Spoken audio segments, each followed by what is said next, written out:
Baik, bismillahirrahmanirrahim. Assalamualaikum warahmatullahi wabarakatuh.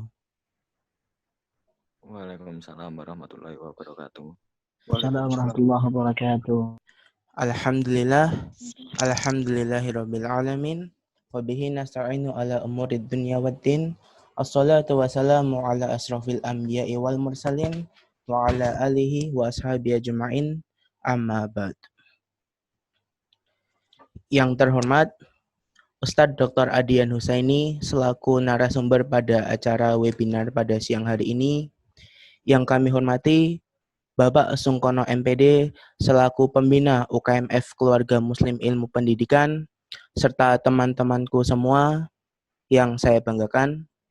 Pertama-tama, marilah kita panjatkan puji syukur kehadirat Allah Subhanahu wa Ta'ala yang telah memberikan kita semua nikmat, rahmat, serta hidayahnya, sehingga kita dapat berkumpul pada acara webinar pada siang hari ini dalam keadaan sehat walafiat tanpa ada halangan suatu apapun. Tak lupa, salawat serta salam selalu kita curahkan kepada junjungan kita, Nabiullah, Nabi Agung, Nabi Muhammad Sallallahu Alaihi Wasallam. Semoga kita mendapatkan syafaat beliau di yaumil akhir nanti. Amin. Baik, hadirin yang saya hormati, perkenalkan saya Hafiz Al-Farizi selaku MC pada acara siang hari ini mengucapkan selamat datang kepada hadirin semua dalam acara webinar KMIP dengan tema Keunikan Ilmu dalam Islam. Baiklah, perkenankan saya membacakan susunan acara pada webinar siang hari ini. Acara yang pertama yakni pembukaan, acara yang kedua yakni tilawah, acara yang ketiga yakni sambutan, acara yang keempat yakni acara inti, acara yang kelima tanya jawab, acara yang keenam pengumuman, dan acara yang ketujuh ialah penutup. Baik, untuk membuka acara webinar pada siang hari ini, marilah kita membaca suratul Fatihah demi kelancaran acara kita pada siang hari ini. Alaniyah Al-Fatihah.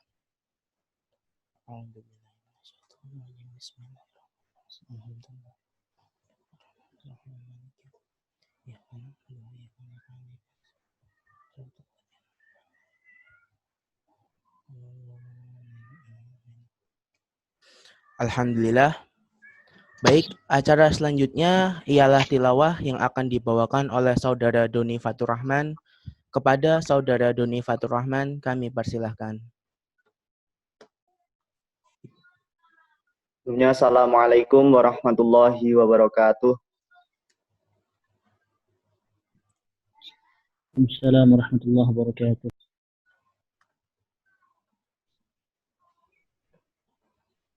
A'udzu billahi minasy syaithanir rajim.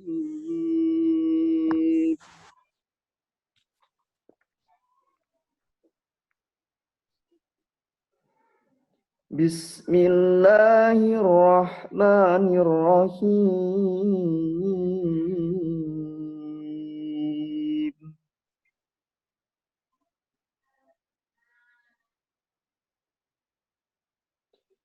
Ya ayyuhallazina amanu idza tanajaitum fala tatanajaw bil ism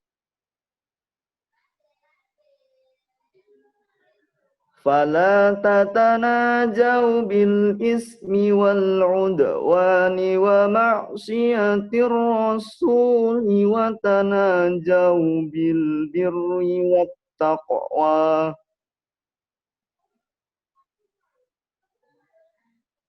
واتقوا الله الذي إليه تحشرون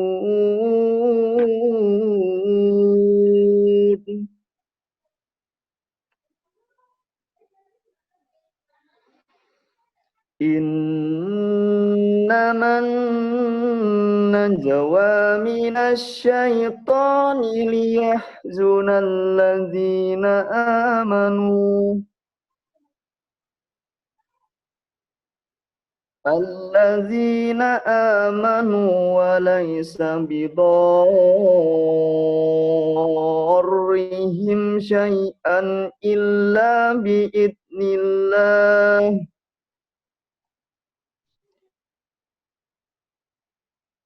وعلى الله فليتوكل المؤمنون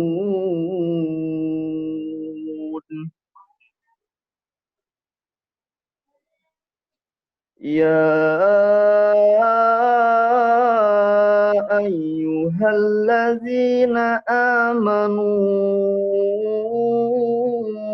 إذا قيل لهم تفسحوا في المجالس فافسحوا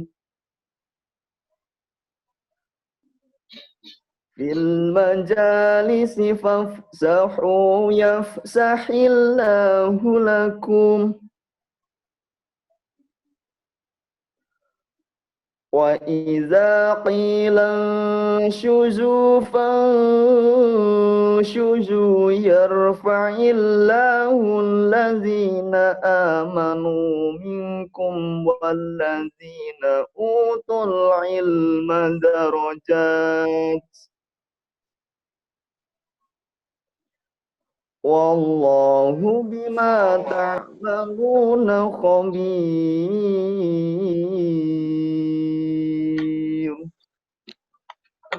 صدق الله العظيم wassalamualaikum warahmatullahi wabarakatuh. Waalaikumsalam.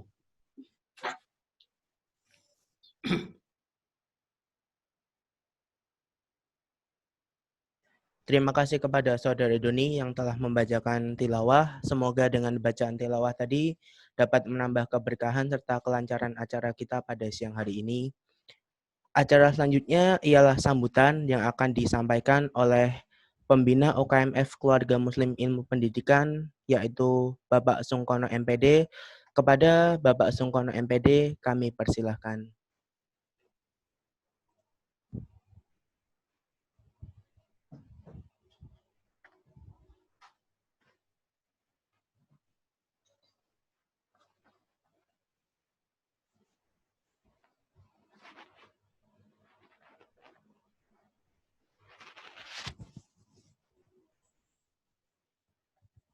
Masih mute.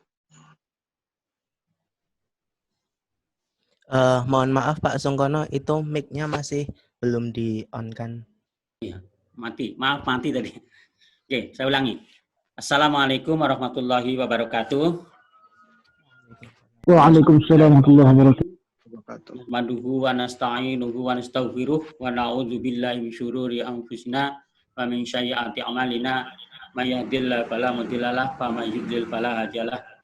Asyhadu an la ilaha illallah wa asyhadu anna Muhammadan abduhu wa rasuluhu la nabiyya ba'dah. Rabbi shrah li sadri wa yassir li amri wa hlul 'uqdatam min lisani yafqahu qawli. Yang saya hormati Bapak Ustadz Dr. Adian Husaini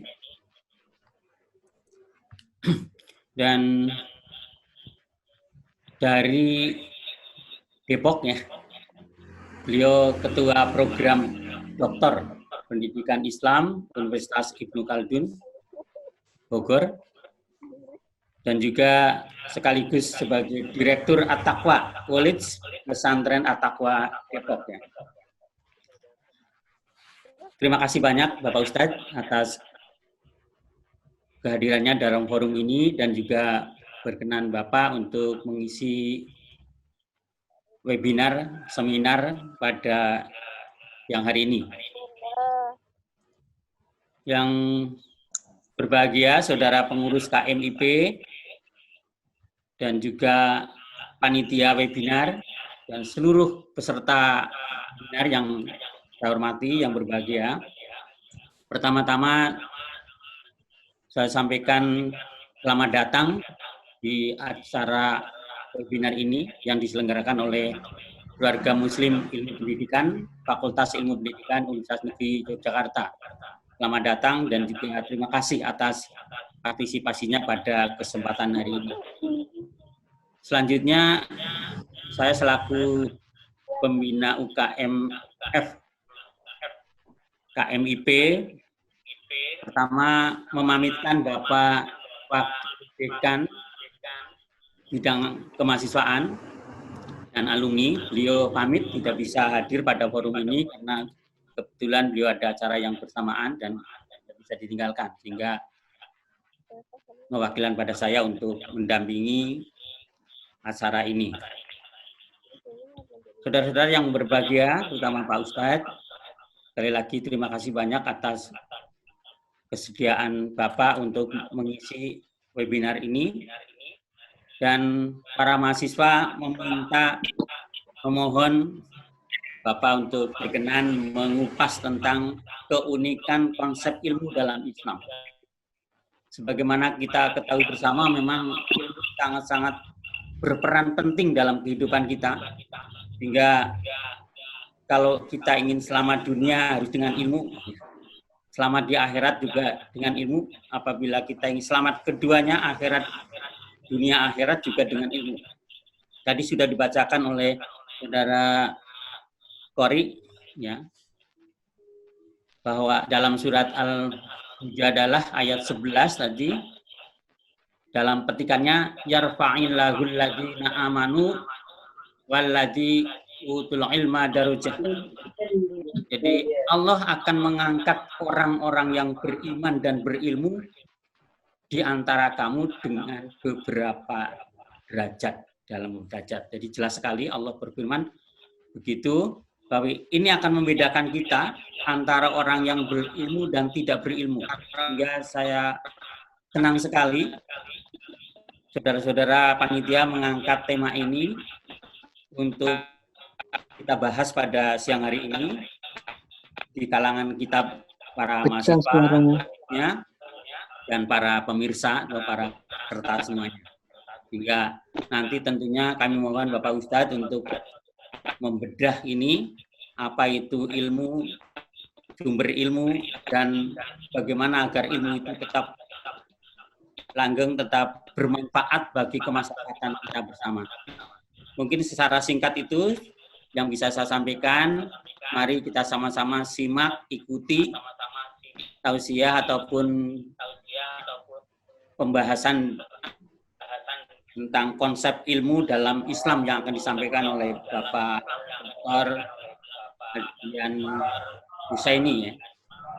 Sekali lagi saya atas nama pendamping mengucapkan terima kasih banyak, terutama kepada fakultas yang telah memfasilitasi kegiatan ini, dan juga kepada Bapak Ustadz Adian Husaini yang telah berkenan untuk mengisi acara webinar pada siang ini, serta semuanya saja para peserta webinar yang telah berpartisipasi, telah berkenan untuk bergabung bersama keluarga Muslim Ilmu Pendidikan Fakultas Ilmu Pendidikan Universitas Negeri Yogyakarta.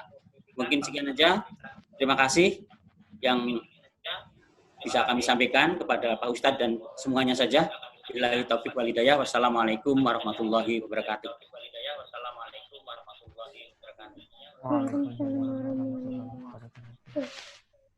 Baik, terima kasih kepada Bapak Songkono MPD yang telah berkenan untuk memberikan sambutannya. Acara selanjutnya yakni acara inti yang akan dipandu oleh moderator kita, yakni Saudara Bagus Febriono. Kepada Saudara Bagus Febriono, kami persilahkan. Cek. Sudah mendengar, Mas Hafiz? Baik, terdengar, Mas. Apakah suara saya terakses? Terakses. Oke. Tantangan terbesar yang muncul secara diam-diam di zaman kita adalah tantangan ilmu. Yang mana sesungguhnya bukan sebagai lawan dari kejahilan, tetapi ilmu yang dipahami dan disebarkan ke seluruh dunia oleh peradaban barat. Hakikat ilmu telah menjadi bermasalah karena ia telah kehilangan tujuan hakikinya, akibat dari pemahaman yang tidak adil. Ilmu yang seharusnya menciptakan keadilan dan perdamaian justru membawa kekacauan dalam kehidupan manusia. Profesor Syekh Muhammad Naqib Al-Atas dalam Islam dan Sekulerisme. Yang kami hormati Bapak Sungkono MPD selaku pembina UKMF Keluarga Muslim Ilmu Pendidikan Universitas Negeri Yogyakarta. Yang kami hormati Bapak Dr. Adian Husaini selaku pembicara sekaligus public figure kita. Bapak, Ibu, teman-teman pengurus Keluarga Muslim Ilmu Pendidikan, Ormawa Fakultas Ilmu Pendidikan, SKI, UKKI, UNY, dan seluruh peserta yang berbahagia. Bismillahirrahmanirrahim. Assalamualaikum warahmatullahi wabarakatuh. Puja marilah kita panjatkan kepada Zat yang Maha Kuasa, Allah Azza wa Jalla. Puji marilah kita panjatkan kepada Zat yang Maha Suci, Allah Rabbul Izzati. Salawat serta salam kita hadiahkan kepada Nabi Agung Nabi Muhammad Sallallahu Alaihi Wasallam. Semoga Perkenalkan, saya Bagus Febriono, mahasiswa S1 Manajemen Pendidikan, Fakultas Ilmu Pendidikan, UNY, sebagai moderator yang akan membersamai teman-teman untuk belajar bersama Gurunda Al-Ustadz Al-Mukarram Dr. Adian Husaini. Baik teman-teman semua, tantangan ilmu yang ditimbulkan oleh Barat sebagaimana pernyataan Prof. Syekh Muhammad Naqib Al-Atas tadi telah membawa kerusakan ilmu berupa hilangnya makna dan tujuan hakiki dalam menuntut ilmu itu sendiri, yang juga banyak menimpa kaum muslimin. Ilmu pun tercerai dari akidah, padahal ilmu berperan menguatkan keyakinan ataupun akidah. Dan akidah harus berlandaskan dengan ilmu. Pemahaman ilmu yang benar disertai penempatan suatu ilmu dalam tatanan hierarki ilmu yang merupakan bagian dari adab terhadap ilmu adalah hal yang patut diperhatikan oleh kaum muslimin agar kelak tidak menimbulkan kerusakan dan kekacauan. Maka penting bagi kita sebagai umat Islam memahami ilmu dalam kerangka khazanah keilmuan Islam. Tanpa membuang waktu, mari kita belajar bersama beliau Dr. Adian Husaini mengenai keunikan konsep ilmu dalam Islam. Kepada beliau yang terhormat, Dr. Adian Husaini, falyatafadhal mashkuran.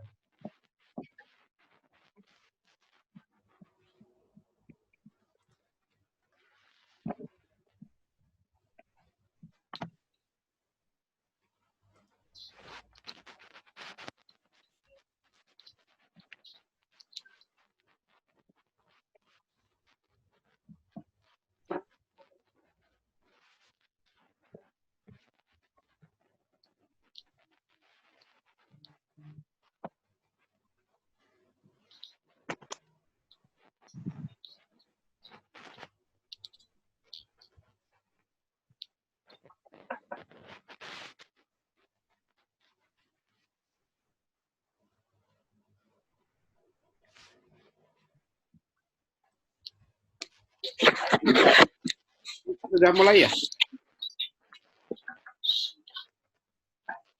Jadi, maksudnya bagus ya? Mas Bagus sudah mulai? Sudah, moderator itu sudah mengantarkan ya? Sudah, Pak. Sekarang saya masuk ya? Iya, Pak. Baik, saya izin mau share screen ya? Iya, Pak. Masih belum bisa, coba bisa di...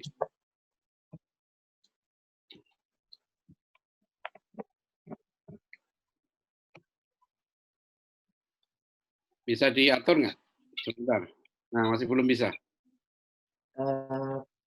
Coba dikeluarkan dulu. Kembali lagi. Baik, bisa dicoba lagi, Ustaz. Sudah saya enable-kan. Oh ya, udah. Oke.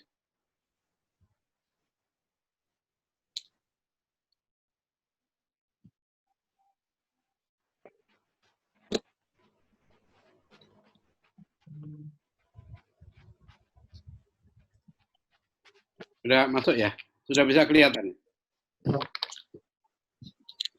Baik. Bismillahirrahmanirrahim. Assalamualaikum warahmatullahi wabarakatuh. Waalaikumsalam warahmatullahi wabarakatuh. Alhamdulillahirabbil alamin wassalatu wassalamu ala asyrafil anbiya'i wal mursalin sayyidina wa maulana Muhammadin wa ala alihi wa sahbihi ajma'in amma ba'd. Wa yassir li amri wa qawli. Bapak Sungkono yang saya hormati, para hadirin semua, alhamdulillah pada siang hari ini kita semua bisa bersilaturahim. Ya, saya senang bisa hadir di majelis ilmu ini, majelis kuliah, majelis yang insya Allah mendapatkan berkah dan rahmat dari Allah SWT. Amin. Mudah-mudahan kita semua keadaan sehat walafiat, ya. Keluarga kita semua, juga aktivitas akademika UNY, yang kita semua sedang diuji oleh Allah ini untuk menjalani proses pendidikan, ya, yang mungkin belum pernah kita alami sebelumnya seperti sekarang ini. Jadi, hadirin rahimakumullah, kita akan membahas tema yang sangat penting, yaitu tentang keunikan konsep ilmu dalam Islam. Ya, saya langsung masuk saja. Kalau kita bicara tentang keunikan konsep ilmu, ya, saya akan bahas 4 hal ini nanti. Ya, pertama, apa sih keunikannya? Kalau kita bilang unik, itu kan memang beda dengan yang lain. Ya. Jadi memang Islam punya konsep ilmu yang unik, yang ya beda lah. Gitu. Ya. Di mana letak keunikannya? Nah, ini kita lihat dalam empat hal ini. Satu, pertama, dalam Islam, ya, mencari ilmu itu adalah kewajiban dan kemuliaan. Nah, ini nanti karena aktivitas mencari ilmu itu diletakkan sebagai aktivitas yang sangat penting. Ya, bahkan dalam Al-Quran, ya, satunya doa yang diperintahkan oleh Allah kepada Rasulullah SAW untuk minta tambah, itu hanya tambah ilmu saja. Waqul Rabbi zidni ilman.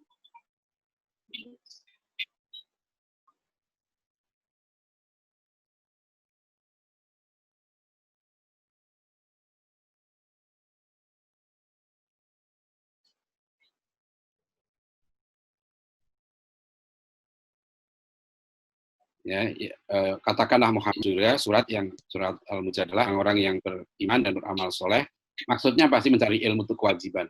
Jadi begini, di dalam Islam tuh mencari ilmu itu nggak tergantung kepada pemerintah. Jadi orang Muslim dalam kondisi apapun wajib cari ilmu. Ya, makanya nanti penting kita membedakan antara pendidikan, gitu ya, sekolah dan thalabul ilmi. Saya sering dalam tulisan saya tentang fenomena yang disebut sebagai sekolahisme. Ya. Sekolahisme itu adalah paham yang menyamakan, gitu ya, pandangan yang menyamakan antara sekolah dengan mencari ilmu. Jadi dianggap kewajiban mencari ilmu itu sudah terpenuhi dengan sekolah atau dengan kuliah. Jadi selesai kuliah, selesai cari ilmu, ya, tinggal cari kerja. Nah, ini nanti kesalahan yang sangat fatal. Karena di masa Nabi tidak ada sekolah. Apa di masa Nabi tidak ada pendidikan? Ya, tidak betul. Ya, ini misalnya, makanya dulu kan kalau waktu kita merdeka, setelah kita merdeka, kementerian kita namanya Kementerian Pengajaran, bukan pendidikan. Dulu dalam bahasa Belanda kan dibedakan antara pendidikan dan pengajaran. Kalau pendidikan dulu namanya opvoeding, ya, pengajaran itu onderwijs. Itu Ki Hajar Dewantara suka menjelaskan masalah ini, ya, bahwa konsep pendidikan kolonial itu hanya menekankan onderwijs saja, pengajaran saja. Nah, padahal yang lebih penting sebetulnya adalah opvoeding atau pendidikan itu. Nah, pendidikan itulah nanti yang kita sebut sebagai penanaman nilai. Baik, kita kembali ke sini, ya. Jadi dalam Islam, ya, mencari ilmu itu wajib, ya. Jadi sekolah bisa menjadi tempat pendidikan, kampus bisa menjadi tempat pendidikan, tempat mencari ilmu. Tapi nanti kampus atau sekolah bisa juga tidak. Ya, kalau nanti di dalam sekolah atau di kampus itu, ya, kita tidak mendapatkan ilmu yang diwajibkan. Jadi bisa jadi orang kuliah sampai S3, tapi dia belum memenuhi kewajiban yang diperintahkan Nabi. Ya, thalabul ilmi faridotun ala kulli muslimin. Jadi mencari ilmu itu wajib bagi setiap muslim. Nah, maknanya juga begini. Jadi dalam keadaan dalam keadaan apapun, ya, dalam keadaan apapun, orang Islam itu wajib cari ilmu. Maksudnya, jadi mencari ilmu itu nggak tergantung sama pemerintah. Jadi pemerintahnya mau pemerintah penjajah kayak kolonial Belanda dulu, mau pemerintahnya, mau presidennya kiai, presidennya ulama. Hari Jumat kemarin ada wawancara saya dengan Harian Republika itu dimuat tentang madrasah-madrasah yang sekarang masih banyak yang belum dialiri listrik. Ya, saya katakan ya itu kekeliruan pemerintah. Di era sekarang banyak anggaran pendidikan yang kurang tepat sasaran, ya, kurang prioritas. Tetapi juga ya madrasah saya bilang tidak boleh beralasan karena nggak ada listrik terus nggak ada pendidikan, itu salah. Ya kalau nggak ada listrik harus pakai obor atau pakai ublik gitu ya. Jadi di dalam Islam itu mencari ilmu itu nggak ada kompromi. Gitu. Ya, apakah sekolah nggak sekolah, apakah kaya atau miskin, apakah pinter atau bodoh, tetap wajib cari ilmu. Itu kewajiban. Jadi nggak bergantung sama pemerintah, nggak bergantung sama sarana, nggak bergantung sama gedung. Mencari ilmu itu di mana saja wajib. Gitu ya. Nah itu pertama itu. Yang kedua, ini unik ini karena nanti banyak konsep ya mencari ilmu itu dikaitkan dengan hak. Kalau bagi orang Islam mencari ilmu itu bukan hanya hak, wajib gitu. Jadi setiap orang Muslim nanti di akhirat akan diminta pertanggungjawaban itu. Karena Rasulullah sudah perintahkan mencari ilmu itu wajib. Ya. Jadi itu aktivitas ya, bahkan aktivitas terpenting yang sangat mulia. Ini yang kedua, mencari ilmu itu kemuliaan. Apa ada kemuliaan? Ada disebutkan mulia karena orang yang mencari ilmu itu didoakan oleh ikan-ikan di laut, ya malaikat, ya bahkan Rasulullah dalam sebuah hadis ya menyebutkan man kharaja fi thalabil ilmi bahwa fi sabilillah hatta yarji'a. Barang siapa yang keluar rumah untuk mencari ilmu, ya maka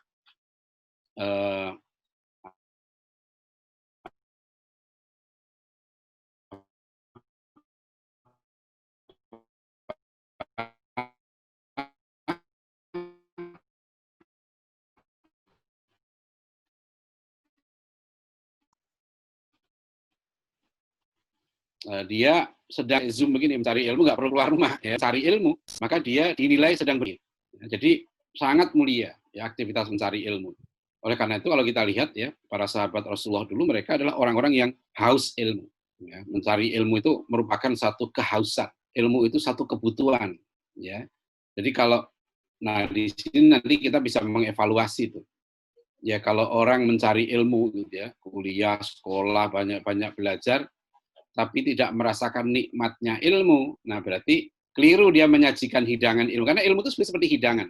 Ya, dia kalau di pesantren saya ini saya pasang satu spanduk petikan dari Gurindam 12 Raja Ali Haji. Ya, di antara tanda orang berilmu, bertanya dan belajar tiadalah jemu. Ya, di antara tanda orang berilmu, bertanya dan belajar tiadalah jemu. Jadi orang yang berilmu itu nggak pernah jemu ya untuk bertanya dan belajar. Ya, jadi sekarang ini kalau kita tahu ya anak-anak yang suka bertanya, nah itulah ciri anak-anak yang suka ilmu, ciri anak-anak pintar tuh. Ya, karena rumusnya orang itu ya kalau mau berilmu ya jangan pernah jemu untuk bertanya dan belajar. Itu pertama begitu ya konsep. Ini unik ini konsep ini. Ya. Jadi dalam Islam mencari ilmu itu bukan hanya hak sekali lagi, tapi kewajiban dan sekaligus kemuliaan. Ya. Nah itu pertama. Yang kedua nanti ya kita bisa melihat apa keunikan ilmu. Konsep epistemologinya integral. Jadi inilah kitab akidah tertua yang masuk ke wilayah Nusantara ini. Namanya kitab Aqaid An-Nasafiyah. Ya, Imam Nasafi itu kalau tidak salah abad ke-13 Masehi. Kitab Aqidah Nasafiyah ini masuk sekitar abad 15 ke Nusantara. Artinya pertama kali diterjemahkan dalam bahasa Melayu. Jadi sudah ratusan tahun yang lalu. Nah, di dalam kitab Aqaid Nasafiyah ini dia membahas masalah akidah, tetapi yang pertama diatur ya sebelum orang membahas masalah akidah itu adalah masalah ilmu dulu. Ya, karena nanti kaitannya dengan keilmuan. Nah, dalam kitab akidah inilah dikatakan ya Tuma asbabul ilmi linasi salasatun, ya. Sebab manusia meraih ilmu itu ada 3. Asbabul ilmi. Nah, ini saluran ilmu, ya. Sebab manusia meraih ilmu itu ada 3. 1 bil hawasil khamsi. Ya, kedua nanti wabil akli, yang ketiga wabil khabari sodiki. Sama dengan akal, kedua nanti dengan panca indera, kedua dengan akal, ketiga dengan khobar sodik. Ini penting kalau nanti kita dalam berbagai bidang ilmu, ya, kita bisa mengembangkan ya 3 sumber ilmu ini secara integral. Jadi Islam itu bukan hanya mengakui ilmu yang dari Al-Quran dan Sunnah, itu salah satu ya jenis ilmu yang disebut dengan revealed knowledge atau ilmu wahyu. Ya, revealed knowledge itu ilmu wahyu, maksudnya ilmu yang bersumber dari Al-Quran dan Sunnah. Ya, contohnya seperti ilmu usul fiqh, ya, ilmu nahwu, ilmu sorof, ilmu tafsir, ilmu hadis. Nah, itu masuk kategori ilmu wahyu, ya. Itu khobar, jadi ilmu tentang akhirat, ya, ilmu tentang setan, ya, ilmu tentang jin. Nah, itu termasuk revealed knowledge. Ilmu tentang surga, neraka, ya, berkah, itu revealed knowledge. Tapi ada ilmu yang sifatnya ilmu itu berasal dari panca indera. Ya, misalnya ilmu kita mencari vaksin untuk corona. Ilmu vaksin itu sumbernya panca indera. Ilmu pengobatan, ya, obat-obatan, farmasi, itu banyak yang dari panca indera. Ilmu kuliner itu panca indera. Ya, kita misalnya sepakat bahwa rasa garam itu asin. Nah, itu panca indera sumbernya. Ya, jadi kita tidak boleh tidak sepakat bahwa rasa cabai itu pedas, gula itu manis, ya, karena itu sudah menjadi ilmu. Panca indera kita secara universal manusia mengakui itu. Yaitu namanya empirical knowledge. Nah, yang ketiga yang dasarnya akal. Ya, ilmu yang dasarnya akal. Jadi akal manusia itu juga universal. Ya, makanya nanti Al-Quran banyak menyeru ya kepada kita untuk berpikir. Ya, bahkan di neraka itu yang menjadi ahli neraka syair nanti orang-orang yang tidak mau berpikir. Ya, dalam surat Al-Mulk Allah berfirman,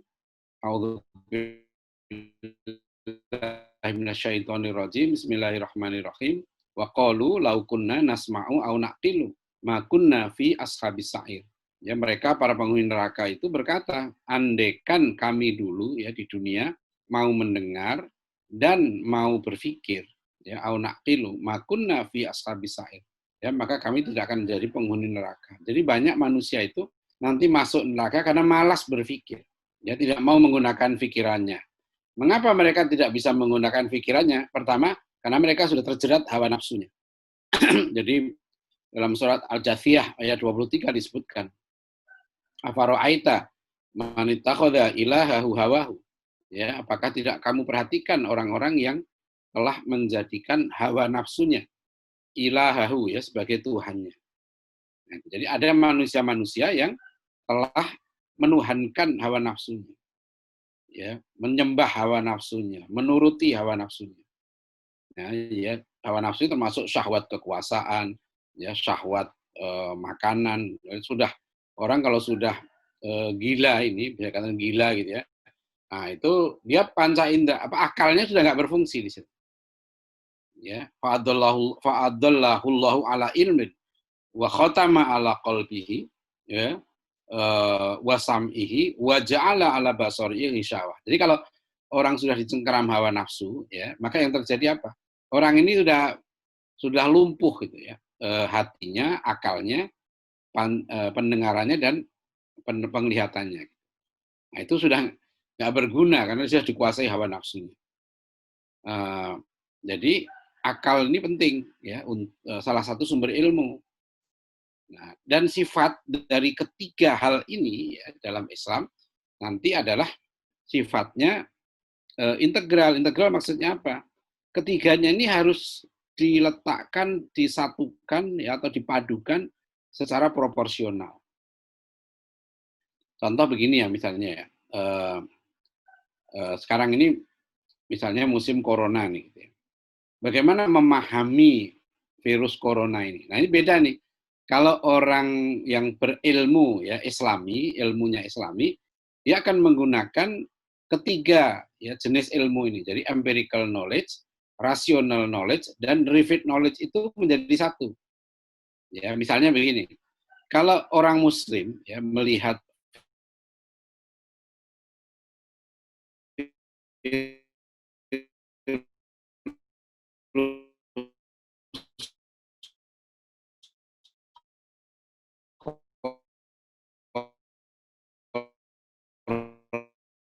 corona ini, ya memahami berhenti pada aspek indera saja, populer ya orang materialis hanya melihat indera saja, ya. Nah itu yang banyak terjadi ya. Ya. Virus corona ini apa ya? Virus itu beginilah ciri-cirinya begini, ya ada apa namanya masa inkubasinya sekian, kemudian menimbulkan dampak klinis kalau ada begini-begini dan seterusnya. Ya, terus kalau ditanya, terus bagaimana Pak cara mengatasi virus corona ini? Ya sudah tingkatkan imunitas, ya kemudian social distancing, ya pakai masker dan sebagainya gitu. Itu sebetulnya sampai di situ orang itu masih sekuler itu. Dia belum memasukkan faktor ilmu wahyu di situ. Apa itu ilmu wahyu ini? Nah, ilmu wahyu ini mengabarkan bahwa pertama, apapun yang menimpa kita itu datangnya dari Allah. Qul la yusibana illa ma kataballahu lana. Katakanlah ya apapun yang menimpa kita, semua itu datang dari Allah. Jadi maksudnya virus ini ya datang kepada kita ini bukanlah atas kehendak virus itu sendiri. Ya, virus itu datang atas kehendak Allah. Nah, itu nggak ada itu di ilmu akal dan empiris. Ya. Jadi misalnya begini ya. Seorang peneliti melihat sel di mikroskop. Ya, maka peneliti itu ditanya, sel itu makhluk hidup atau makhluk mati? Ya, kemudian sang peneliti mengatakan ya makhluk hidup, ya. Kenapa? Ya, sel itu bisa membelah dirinya. Maka dia hidup. Nah, tapi kalau kemudian sang peneliti ditanya, itu sel itu membelah dirinya sendiri atau ada yang membelah? Dia membelah diri itu kemauannya sendiri atau tidak? Nah, itu ilmu pengetahuan yang berhenti di aspek empiris dan rasional nggak sampai ke situ. Ya, begitu juga dalam memahami masalah virus ini. Kalau orang berhenti sampai panca indera dan rasional, nggak sampai pada pemahaman bahwa virus ini datang dari Allah. Kehendak Allah lah yang menyebabkan virus ini datang dari kita. Nah, kemudian kita telusuri lagi. Ilmu wahyu itu memberitahu kita bahwa Allah itu mengirimkan musibah, ujian, ya pasti ada tujuannya. Karena tidak mungkin ini sia-sia. Pasti virus ini ada maksudnya loh Allah ngirim pada kita.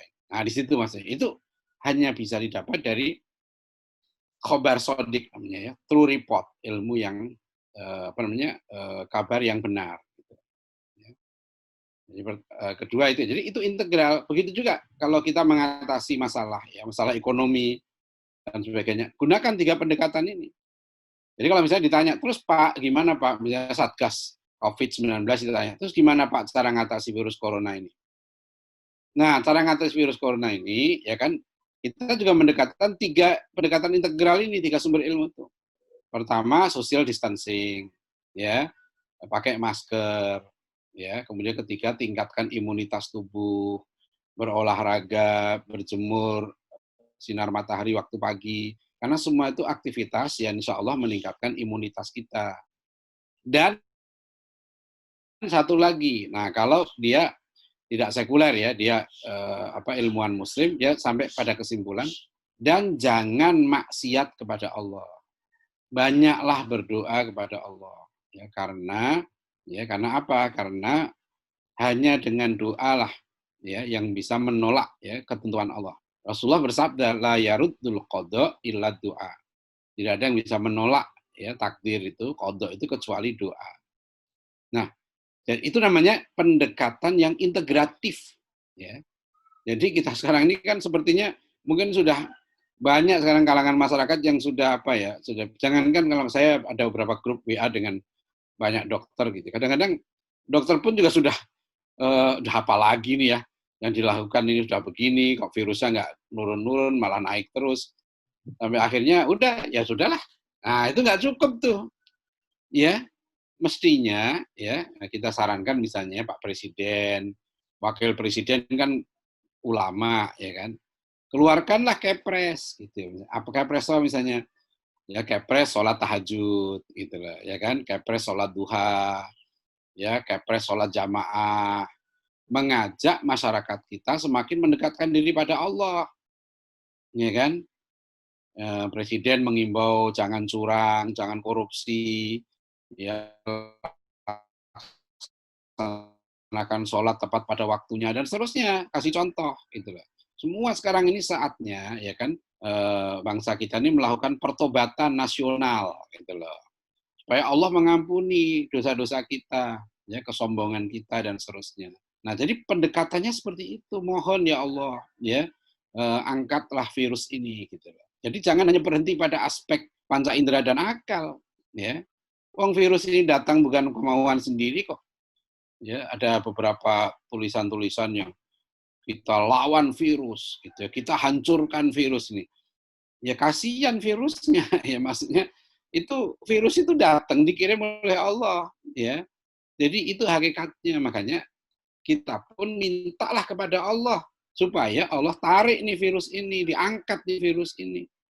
Ya, di samping kita secara syariat kita bekerja, berusaha ya sebaik mungkin untuk menghindarkan diri dari virus ini atau meningkatkan daya tahan tubuh kita. Itu contoh ya.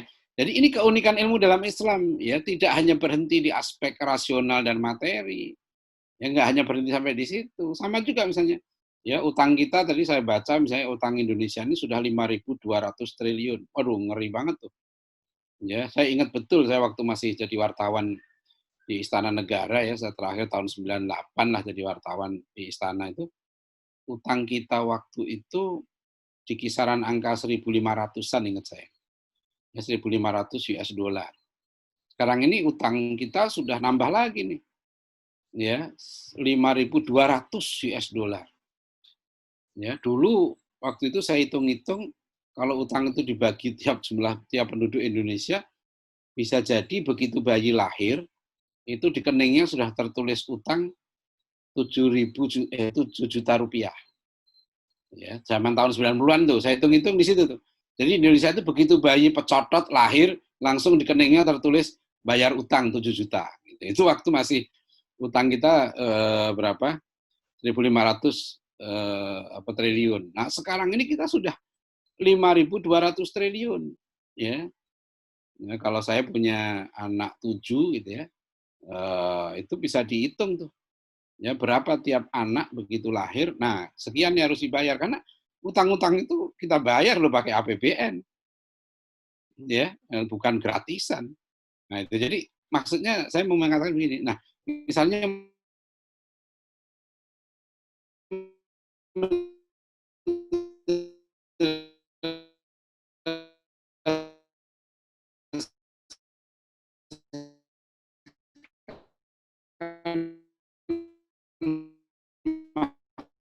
masalah utang ini nggak cukup, harus menggunakan pendekatan-pendekatan kemarau ya kan, andalkan hujan buatan gitu kan, melakukan sholat istisqa kan gitu, termasuk di sini doa kan, kita begitu kan, mau ujian gitu kan, kita menggunakan segenap potensi termasuk doa apa saja, karena doa ini ad-doa silahul mu'min kata Rasulullah, doa itu senjatanya orang mukmin. Ini harus kita manfaatkan ya, rahimakumullah. Jadi kalau potensi keilmuan dalam Islam itu integral nih, ya harus kita manfaatkan untuk jalan menuju sukses. Itu kedua ya, epistemologi atau sumber ilmu ya dalam Islam itu integral sifatnya, ya tidak parsial. Nah yang ketiga, ini keunikannya lagi, di dalam Islam itu ada namanya marotibul ilmi. Apa itu marotibul ilmi? Marotibul ilmi adalah ada derajat ilmu. Nah, ini yang wajib diketahui nanti oleh setiap muslim. Yaitu ada tingkatan-tingkatan ilmu. Ilmu itu tidak sama. Ilmu itu banyak sekali. Ada ilmu akidah, ya, ada ilmu fikih, ada ilmu tafsir, ada ilmu nahwu, ada ilmu sorof, ya. Ada ilmu sejarah, ada ilmu matematika, ada ilmu kedokteran, ya, ada ilmu komputer, macam-macam ilmu itu. Nah, di dalam Islam, ya, ilmu-ilmu itu derajatnya tidak sama. Nah, kenapa nanti perlu memahami maratibul ilmi ini? Karena yang kita nanti diwajibkan mencari ilmu harus berdasarkan derajat ini, prioritasnya. Ya, misalnya pertama ilmu yang fardu ain, ilmu yang wajib dimiliki setiap muslim. Itu yang paling tinggi. Ya, di antara ilmu yang fardu ain itu yang paling tinggi lagi ilmu akidah. Itu harus diprioritaskan. Setelah itu nanti ilmu untuk beribadah dengan benar, ya. Nah, setelah itu nanti ilmu untuk berakhlakul karimah. Ya, ilmu misalnya kalau orang tua wajib punya ilmu untuk mendidik anak. Itu termasuk ilmu yang wajib, ya. Nah, itu harus diprioritaskan sebelum ilmu yang lain. Ya, ilmu itu. Jadi ada marotipnya, ada derajatnya. Ini yang di barat tidak ada. Karena marotibul ilmi dasarnya bukan akal dalam Islam. Ini wahyu dasarnya. Ya, itu ketiga. Yang keempat, dalam ini keunikan lagi dalam Islam, ada penekanan adab, ya, dan akhlak sebelum ilmu. Inilah yang digariskan oleh Umar bin Khattab radhiyallahu anhu. Ta'addabu tsumma ta'alamu. Ya, beradablah kamu, kemudian berilmulah kamu. Nah, jadi 4 hal ini ya nanti kita uraikan satu persatu. Bagaimana penekanan adab dan akhlak sebelum ilmu. Baik, Bapak Ibu dan saudara sekalian, ya, kita lihat ini doa tadi sudah ya Allah perintahkan untuk Rasulullah SAW berdoa dan kepada kita semua. Wa qul rabbi zidni ilma. Ya Allah tambahlah ilmuku. Nah sekarang kita kan hafal ya hadis Rasulullah tadi ya. Thalabul ilmi faridatun ala kulli muslimin. Mencari ilmu itu wajib bagi setiap muslim. Ini maaf, saya minum dulu ya.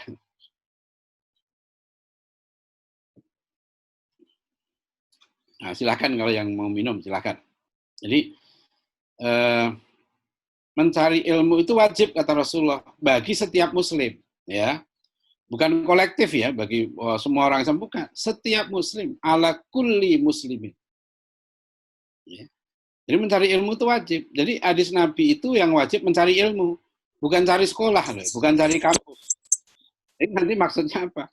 Maksudnya ya, kalau kita sudah sekolah atau sudah kuliah, ya kan, yang akan ditanya di akhirat tuh kamu bukan ditanya, kamu kuliahnya di mana gitu ya. Kamu kenapa kok masuk UNY, kok nggak masuk UGM? Nah, itu di akhirat nggak ditanya begitu. Ya, yang ditanya itu kamu sudah nyari ilmu belum? Gitu loh. Ilmu apa yang harus dicari? Nah, ini yang penting. Sebab ini nanti ilmu yang wajib kita cari. Apa? Tidak semua ilmu wajib dicari. Ilmu itu banyak sekali gitu loh. Nah, yang diperintahkan Nabi untuk kita cari itu ilmu apa? Adalah ilmu nafi' namanya. Ilmu yang bermanfaat. Ya. Makanya Rasulullah ya memerintahkan pada kita salullaha ilman nafi'an. Mintalah kamu kepada Allah ya ilmu yang bermanfaat. Dan berlindunglah kamu kepada Allah ya dari ilmu yang tidak bermanfaat. Nah, itu kan makanya doa kita Allahumma inna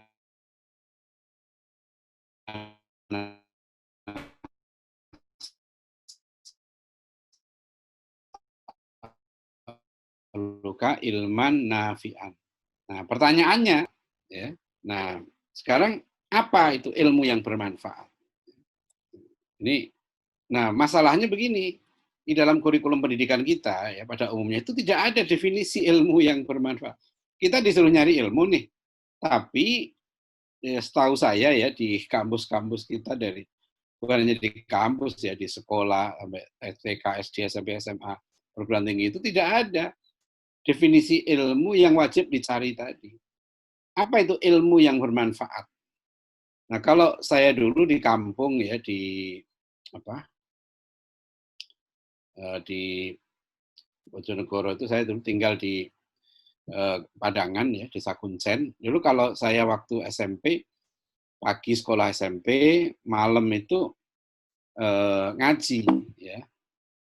Nah, salah satu kitab yang saya kaji itu adalah kitab Bidayatul Hidayah. Nah, ini Jadi kan kita harus mencari ilmu yang bermanfaat, ya kan? Makanya harus tahu apa itu definisi ilmu yang bermanfaat. Kalau kita nggak tahu, ya kita nggak bisa melaksanakan perintah Nabi itu, gitu. Ya. Jadi yang diperintahkan itu sebetulnya bukan kuliah, bukan cari gelar, bukan jadi S1, S2, S3. Inilah yang diperintahkan Nabi itu cari ilmu yang bermanfaat. Ya. Maka harus tahu, misalnya kita disuruh nyari ayam, kan harus tahu dong apa itu definisi ayam. Ya, karena kalau kita nggak tahu, kita nanti nggak bisa mengevaluasi. Kita ini sudah menjalankan perintah Nabi belum? Banyak mahasiswa yang sampai S2, S3 saya tanya, ya kamu sudah kuliah S2, S3 ini, ya sudah menjalankan perintah Nabi belum? Mencari ilmu itu wajib. Gitu. Saya tanya, terus ilmu yang wajib dicari apa? Ya, nah kita sekarang bisa menjawab bahwa yang wajib dicari ilmu yang bermanfaat. Ya, jadi ada yang menjawab ilmu agama.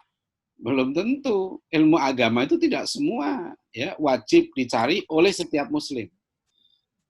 Ulumuddin itu ada yang wajib dicari hanya sebagian untuk orang muslim saja, yaitu ilmu-ilmu yang fardhu kifayah sifatnya.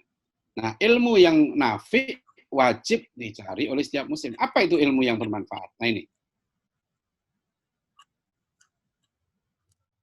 Ya, definisinya ada di kitab Bidayatul Hidayah. Ini kitabnya anak-anak ya. Pesantren-pesantren biasanya dikaji ya, kitab Bidayatul Hidayah. Apa itu ilmu nafi? Al ilmu an-nafi huwa ma yazidu fi khaufika minallahi ta'ala.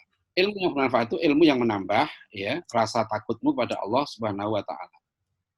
Ya, jadi kalau orang tambah tinggi pendidikannya, tinggi sekolahnya, tapi tambah durhaka pada Allah, berarti dia belum dapat ilmu yang bermanfaat. Meskipun dia mungkin kuliahnya kuliah agama, mungkin dia belajar Quran, ya mungkin dia belajar hadis, tapi dia tidak tambah taat kepada Allah, berarti ilmunya tidak bermanfaat. Ya. Kemudian ciri yang kedua, wa yazidu fi basiratika bi uyubi nafsika. Dan ilmu yang bermanfaat itu ilmu yang menambah ketajaman mata hatimu untuk memahami ya cacat-cacat dirimu. Ini juga, jadi kalau ilmu kita itu bermanfaat, kita akan semakin tahu kelemahan diri kita. Ya, bukan makin sombong. Ya, kita makin tahu. Ternyata kita ini banyak sekali kelemahannya. Wa yazidu fi ma'rifatika bi ibadati rabbik. Nah, ilmu yang bermanfaat itu ilmu juga yang menambah ya kemakrifatan kita untuk beribadah pada Allah. Ya, karena kita sudah mendapatkan ilmu yang bermanfaat, maka kita akan semakin semangat untuk beribadah. Kemudian ciri ilmu bermanfaat lagi wa yuqallilu min rughbatika fid dunya. Ilmu yang memperkecil kecintaanmu kepada dunia. Wa yazidu fi rughbatika fil akhirah, dan menambah kecintaanmu pada akhirat. Jadi ilmu yang bermanfaat itu justru mendudukkan dunia dan akhirat pada tempatnya. Jadi kalau kita belajar ya, syairnya Raja Ali Haji Gurindam 12, ya itu ada 12 pasal ya. Pasal satunya kan Raja Ali Haji menulis ya, barang siapa tiada memegang agama, maka sekali-sekali tiada boleh dibilangkan nama. Barang siapa mengenal yang 4, maka ia itulah orang yang makrifat. Barang siapa mengenal Allah, suruh dan tegahnya tiada ia menyalah. Barang siapa mengenal diri, sungguh ia telah mengenal Tuhan yang bahri. Barang siapa mengenal dunia, taulah ia barang yang terperdaya. Barang siapa mengenal akhirat, taulah ia dunia itu mudarat. Itu pasal 1.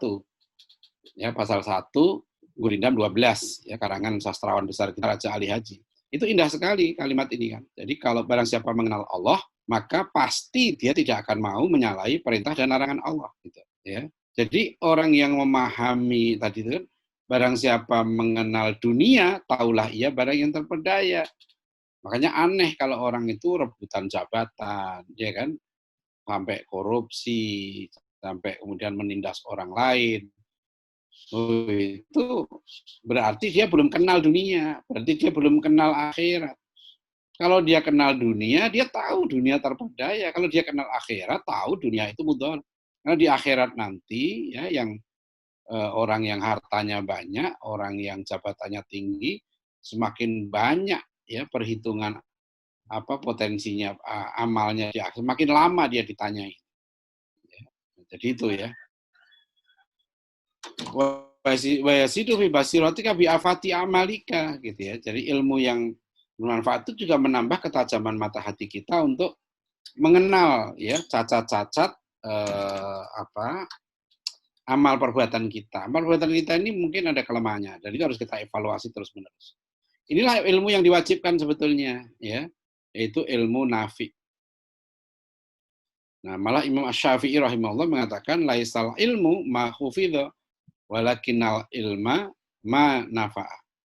Ya, jadi ilmu itu kata Imam Syafi'i bukan apa yang dihafal, tetapi ilmu itu adalah apa yang bermanfaat. Nah itu.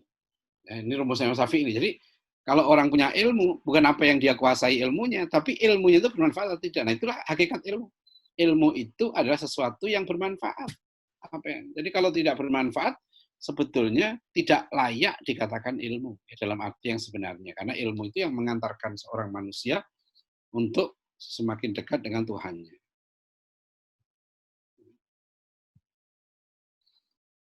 Nah, kata Imam Al-Ghazali juga, ya al ilmu bila amalin jununun wal amalu bi ghairi ilmin la yakun.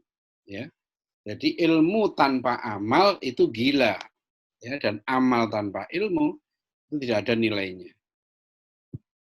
Nah, yang keempat tadi ya, prinsip konsep ilmu yang keempat apa tadi kan? Mendahulukan adab ya sebelum ilmu.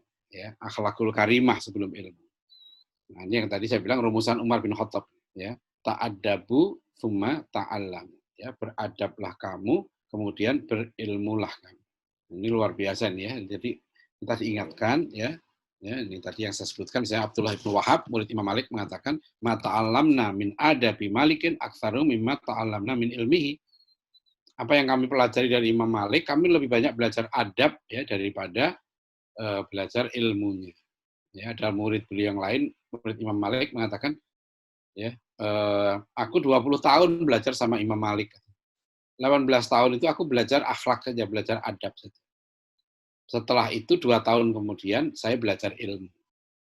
Ya, jadi ini salah satu ulama yang menjadi murid Imam Malik. Abdullah bin Mubarak, ya, seorang ulama besar juga mengatakan kadal adabu yakunu thulutsaidin. Ya, porsinya adab dalam agama kita itu 2/3-nya. Ini menunjukkan betapa pentingnya adab. Ya. Nah, Imam Ibnu Katsir menjelaskan maknaku anfusakum wa ahlikum naro adalah adibuhum wa alimuhum. Ya, jadikanlah, didiklah anakmu untuk menjadi orang beradab, didiklah anakmu menjadi orang berilmu. Nah, ini kewajiban pendidikan sebetulnya. At-Tahrim ayat 6 anfusakum wa ahlikum nar itu ayat pendidikan, ya, jaga dirimu dan keluargamu dari api neraka. Nah, di Nusantara ini ya, Bapak Ibu Saudara sekalian, ya, itu kaya sekali tentang khazanah ilmu ini. Ya. Nah, kitab ini banyak dikaji nih oleh anak-anak kita ya, yaitu Wilayatul Hidayah. Maka yang paling penting pertama kali adab harus dijaga, adab niat mencari ilmu. Ya, mencari ilmu itu jangan ada motivasi lain. Bahkan Imam Al-Ghazali begini nih, nanti yang berat nih untuk kita yang di lembaga pendidikan formal ya. Fa'lam ayyuhar harisul muqbilu fi iktibasil ilmi. Al-mudhiru min nafsihi. Ya. Sidqar rukhbati. Ya. Farta ta'atushi ilaihi. Annaka in kunta taqsidu bil ilmi. Nah, wahai orang-orang yang haus ilmu, wahai Anda yang sedang mencari ilmu, kata Imam Ghazali. Jika Anda mencari ilmu gitu ya, lil munafasat wal mubahat wa taqaddum al aqran wastimalata wujuhin nas ilaika wa jam'a khutamid dunya fa anta sa'in fi hatmidin. Ya, jadi jika kamu mencari ilmu tujuannya supaya jadi perhatian manusia, dikatakan hebat ya, supaya macam-macam begini, maka kata Imam Al-Ghazali kamu sudah berjalan menghancurkan agama ya, dan merusak dirimu dan merusak guru. Ini contoh ya, bagaimana satu kitab lagi tentang ilmu. Jadi sebetulnya kalau dalam khazanah Islam ya, kajian-kajian tentang konsep ilmu itu kaya sekali. Ya, kalau di pesantren saya ini misalnya tingkat SMP itu sudah wajib ya mengkaji kitabnya Kiai Haji Hasyim Asy'ari. Adabul Alim wal Muta'alim. Kalau tingkat SD di SD saya di SD saya namanya PADI, Pesantren Adab dan Ilmu. Itu sejak SD sudah mengkaji kitab Adabul Insan, karangan Said Utsman, itu kitab Arab Melayu. Itu tentang adab-adab termasuk adab ilmu. Ya, termasuk setelah itu nanti ngaji kitab Risalah Dua Ilmu. Yaitu kitabnya Said Utsman juga dalam bahasa Melayu. Kitabnya tipis. Ya, untuk anak-anak itu, ya, Risalah Dua Ilmu. Jadi anak-anak itu sejak kecil ya, kalau dalam tradisi pendidikan Islam, itu sudah dikenalkan apa itu ilmu, mana ilmu yang bermanfaat, mana ilmu yang tidak bermanfaat, bagaimana cara cari ilmu, bagaimana milih guru, bagaimana beradab pada guru, itu dari SD harusnya. Ya, SMP itu sudah mulai pendalaman, seperti kalau di tempat saya, anak SMP kami kirim ke Jawa Timur 1 bulan, mengkaji kitab tadi itu, ya, Adabul Alim wal Muta'alim, adab guru dan murid. Saya dulu waktu di SMA, ya, saya waktu kecil SD itu pagi SD, siang madrasah diniyah. Belajar bahasa Arab itu waktu SD itu, nanti malam ngaji Quran. Waktu saya SMP negeri, ya, saya malamnya belajar kitab-kitab kuning tadi. Belajar Bidayatul Hidayah, belajar kitab Jawharatul Tauhid, ya, belajar kitab Arba'in Nawawiyah, ya, Sulamut Taufik, itu waktu saya SMP. Waktu saya SMA, ya, saya SMA 2, Bojonegoro dulu gitu ya, saya harus tinggal di pesantren karena orang tua saya tidak boleh kalau saya hanya belajar sekolah umum saja. Jadi akhirnya saya sekolah SMA negeri, tapi saya tinggal di pondok pesantren waktu saya SMA. Nah, ketika saya SMA itulah saya mengkaji kitab ini namanya Ta'limul Muta'alim. Ya, karangan dari kitab apa namanya? Syekh Ibrahim bin Ismail, ya, Syekh Az-Zarnuji. Ya, ini. Anahu Syekh Az-Zarnuji. Ya, jadi ini karangan dari kitab Ta'limul Muta'alim. Ingat saya khatam kitab ini waktu saya SMA ya. Itu 2 kali karena kalau bulan Ramadan dulu kitab ini dikaji 1 bulan sudah tamat. Ya, kitab Ta'limul Muta'alim. Ya, nah, mengajarkan ilmu kepada murid gitu. Jadi ini kitab pendidikan sebetulnya. Ta'limul Muta'alim ini sebetulnya pendidikan. Nah, contoh, saya ambil contoh ya, kasus yang menarik ini. Jadi di dalam kitab Ta'limul Muta'alim ini contoh adalah adab. Nih, adab guru dan murid. Ada satu kisah yang populer nih, di dalam kitab ini. Kisah yang menarik, yaitu kisahnya Harun al-Rasyid. Wahukiya annal khalifata Harun al-Rasyid, ya, ba'atha ibnahu ilal asma'i. Jadi Harun al-Rasyid ini mengirim anaknya ya kepada seorang ulama ya namanya Al-Asma'i. Itu dari begitu ya, Harun al-Rasyid ini kepala negara ya, khalifah, dia pemimpin besar. Ya, kalau sekarang mungkin nggak ada yang kekuasaannya sebesar Harun al-Rasyid ya, pemimpin sekarang ini, karena dia sistemnya sistem kekhalifahan ya, beda dengan dia kekhalifahan itu mirip dengan kerajaan, kekaisaran. Pemimpin kepala negaranya itu punya kekuasaan yang sentral. Dan di masa Harun al-Rasyid ini peradaban Islam sedang sangat tinggi, terutama di bidang sains dan teknologinya. Nah, Harun al-Rasyid ini sebagai kepala negara, cara mendidik anaknya itu begini ya, anaknya dikirim kepada ulama besar Al-Asma'i ini. Untuk apa dikirim itu? Liyu'allimahul ilma wal adab. Ya, untuk apa? Supaya anaknya, supaya Al-Asma'i itu mengajari anak kepala negara ini. Diajar apa? Diajar ilmu dan adab. Ya. Fara'ahu yauman, ya, yatawadda'u wa yaksalu. Ya, rijlahu, ya, wabnal khalifah, ya, wabnal khalifati yasubbul ma'a ala rijlihi. Fa'atabal khalifatu al-Asma'i fi dzalika faqala innama ba'athuhu ilaika litu'allimahu wa tu'addibahu, gitulah. Falimadza ya lam ta'murhu ya bi ayyasubbal ma'a bi ihdayadaihi ya wa yasula bil ukhra ya rijlaka. Ngerti Pak? Ngerti nggak artinya? Jadi maksudnya begini nih. Jadi Harun Ar-Rasyid ini gitu ya, kan ngirim anaknya nih kepada Al-Asma'i, ulama besar ini. Untuk apa? Supaya anaknya diajari ilmu dan adab. Ya sekarang ini ya. Ini selalu dalam tradisi Islam itu ya. Kamu belajar adab dan ilmu, yaitu kalau kita adab itu seperti sopan santun, tata krama gitu ya. Seperti itu tapi lebih luas lagi. Nah, waktu itu satu saat katanya ya, Harun Ar-Rasyid itu melihat anaknya itu disuruh oleh Al-Asma'i untuk mengucurkan air. Ya, gurunya itu berwudu gitu. Dulu kan belum ada keran kayak sekarang. Jadi mau wudu muridnya mengucurkan air. Nah, Harun Ar-Rasyid itu ngelihat gitu. Kenapa nanti dia tegur Al-Asma'i itu? Loh, anaknya ini hanya disuruh mengucurkan air itu dengan satu tangannya. Satu tangannya lagi nganggur gitu. Kata Harun Ar-Rasyid, kamu harusnya gitu ya didik anakku itu untuk mengucurkan air tadi ya. Suruh anakku mengucurkan air dengan satu tangannya dan satu tangan dia lagi kamu suruh dia untuk mencuci kaki kamu gitu ya. Jadi wayaksila bil ukhra rijlaka. Ya. Agar tangan yang lain itu mencuci kaki kamu. Nah, itu ada nggak sekarang yang begitu? Ya. Coba kepala negara nyuruh anaknya mencuci kaki gurunya. Ya, itu adabnya loh itu. Itu dulu ya, Harun Ar-Rasyid maksudnya di sini ya betapa pentingnya gitu nanti itu adab kepada guru itu. Karena nanti ilmu yang bermanfaat tuh nggak akan didapat kalau anak tidak beradab pada guru. Ya, sampai begitunya lah ya. Mungkin sekarang ini ya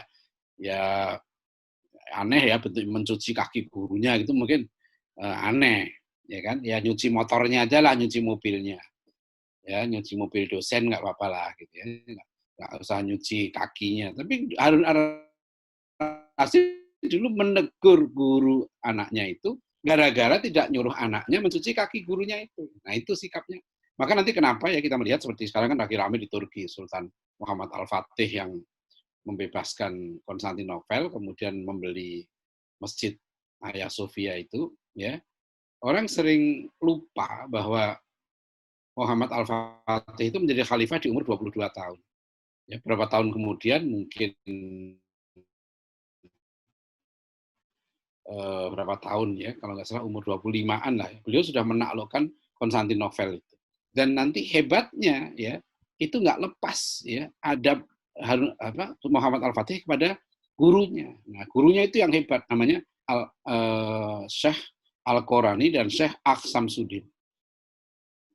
Jadi orang suka lupa bahwa yang mendidik Muhammad Al-Fatih ini seorang guru namanya Syekh Aksamsuddin itu. Ya, jadi dia tidak tiba-tiba menjadi orang hebat begitu, itu peran guru. Ya. Tapi ingat juga kadang nanti ada guru bilang, kenapa murid nggak nyuci kaki saya? Ingat juga loh, yang dicuci kakinya itu Al-Asma'i, bukan sembarangan orang. Ya, artinya bukan sembarangan guru diperlakukan seperti ini. Memang guru ini luar biasa, ya.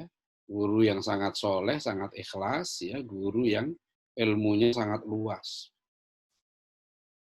Ini tadi Gurindam 12 ya. Ini contoh betapa tentang ilmu ini begitu pentingnya dalam tradisi kitab-kitab di Nusantara ini. Ya, sedikit lagi ya.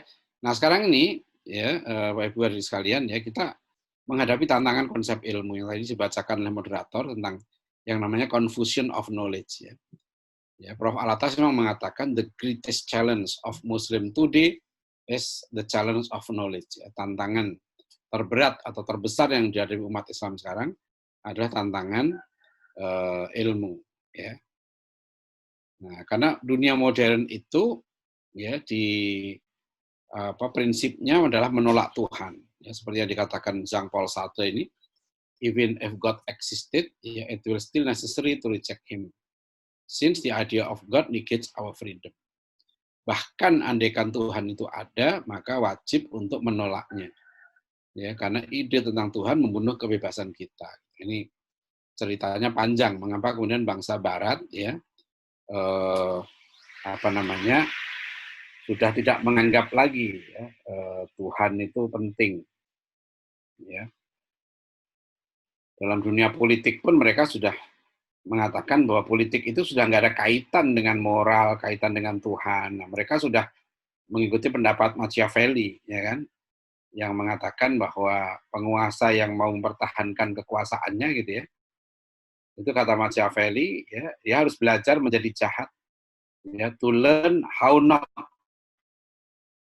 to be good, ya, and to use this knowledge or not use it according to the necessity of the case, ya. Jadi kata Machiavelli, politik itu kaitannya dengan kekuasaan saja, seni berkuasa. Kalau perlu, ya, maka kalau orang mau menjadi politisi yang baik, katanya, negarawan yang baik, gitu ya, dia harus belajar menjadi jahat, ya, to learn how not to be good, karena tujuannya merebut kekuasaan. Ya, perdagangan itu yang penting untung, gitu ya, bukan benar atau salah, jujur atau tidak, ya, menipu atau tidak. Yang penting dia untung atau tidak. Pengusaha itu dikatakan hebat kalau dia saldonya, ya, kekayaannya besar, ya, keuntungannya besar. Nah, malangnya sekali lagi, ya, konsep-konsep yang menafikan wahyu seperti ini itu ada dalam kurikulum pendidikan kita sekarang ini, ya. Jadi misalnya konsep teori ilmiah. Nah, itu tidak disebutkan, ya, Al-Qur'an. Yang disebut ilmiah itu adalah misalnya di sini kata-kata dari Stephen Hawking. Ini salah, ya, karena Stephen Hawking ini ahli fisika, tapi dia bicara, ya.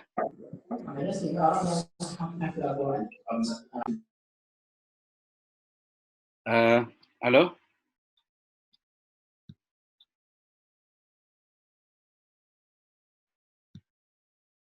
Apa sudah dulu? Istirahat dulu sampai jam berapa? Bentar, tadi mana Mas moderator ya? Iya Pak, kita presentasi materinya sampai jam 3 Pak. Tapi kalau memang sudah mau dicukupkan dan dibuka sesi tanya jawab, monggo tidak apa-apa. Tapi kalau memang mau dilanjutkan, ya. Baik. Ini saya lanjutkan dulu ya. Ini tantangan ilmu Islam, ya, di era modern sekarang ini, ya. Jadi saya lanjutkan dulu nih. Ini contoh-contoh, ya, yang masuk dalam kurikulum, ya, tentang konsep ilmiah. Jadi kalau caranya begini, ya, anak-anak di sekolah itu udah diajari konsep ilmu yang tidak betul, ya, bahwa yang namanya ilmiah itu adalah yang dikatakan ilmuwan Stephen Hawking ini misalnya. Dia bicara asal-usul alam semesta. Ini bukan jangkauan akal dia sebenarnya, gitu. Karena ini menyangkut ribuan tahun yang lalu, jutaan tahun yang lalu.